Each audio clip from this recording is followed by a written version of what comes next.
The Orville. 500 cigarettes. I consider the Orville to be some of Seth MacFarlane's greatest work. On top of being a solid expression of his personal neurosis relating to deserving his success, it's pretty funny sometimes. So in my opinion, the humor doesn't match the gut punch, unexpected meta-irreverence that you see in American Dad, but it's way funnier than Family Guy. The Orville actually makes me laugh sometimes. In fact, the quality of the Orville has me understanding two things about Seth MacFarlane above all else. He barely gives input or cares about Family Guy these days. And he loves Star Trek. Gosh, the love for Star Trek is obvious from the beauty of the sets and CGI to the high-quality sci-fi plots and writing.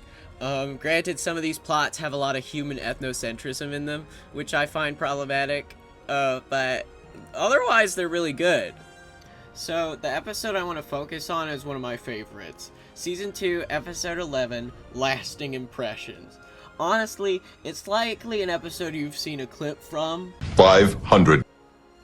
When I first saw this episode, I was blown away with both the humor and the intrigue of the sci-fi plot on the table.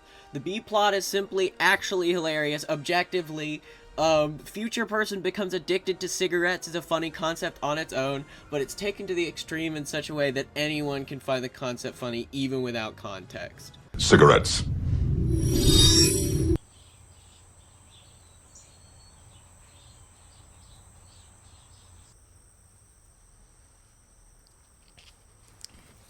So, in this episode of the Orville, a historian comes aboard, and he has with him a time capsule. On it, Bortus finds cigarettes, which we love, and the pilot finds a phone. So he takes this phone and puts it in the simulator, and it generates this lady named Lauren from all the data in the phone.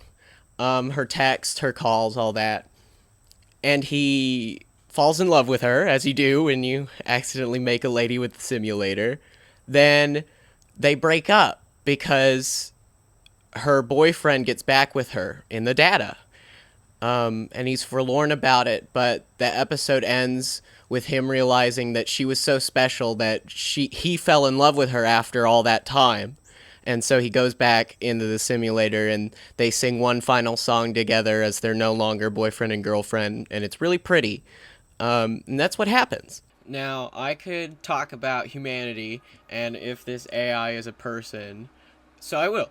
Anything that can emulate a person well enough is a person, in my opinion. It's up to you to draw the line where that is. My cat doesn't have a concept of ownership or society, but I'd have to be racist to say that she doesn't have a soul because of that. I believe a soul is just life expressing itself through a personality. So if it can have a fully fleshed out personality, once again, up to you to draw where that line is, then I believe it's a living soul. The episode did get me thinking, and we like that. It brought to mind a postulation that I've heard on the Duncan Trussell Family Hour that goes as follows. What if all these pulls to awakening are just your future enlightened self reaching back to enlighten you? Now, let me put that into terms that our current technology can express. What if your experiences are the simulated experiences leading up towards your state as a data ghost? So let's say, and I think we can say this pretty easily, that eventually AI will be good enough to at least emulate a personality. In my opinion, those that would experience such a thing would either be that way via random chance, as in the episode, or via intentional choice by some outside force. So imagine if Socrates had a digital footprint expansive enough for an AI to form into a summation of his personality traits and beliefs. Surely there would be value in preserving such a thing. I mean, I'd love to ask questions of the greatest minds that have existed, and if a personality can be stored eventually, then why not have such personalities available for interfacing either in an online space or at a museum? You could think of, like, the heads from Futurama, but more realistic. So essentially, you take a person's digital footprint, fill in some gaps, interface it, and boom, AI data ghost for all of humanity's benefit. So those of us who are inclined to ponder on what forms our reality may take will no doubt have run across simulation theory. I see this as a reasonable explanation to simulation theory, you know? All the mystics like to call this form of life training anyway. Why not training your personality to be the person it's supposed to be? That's it.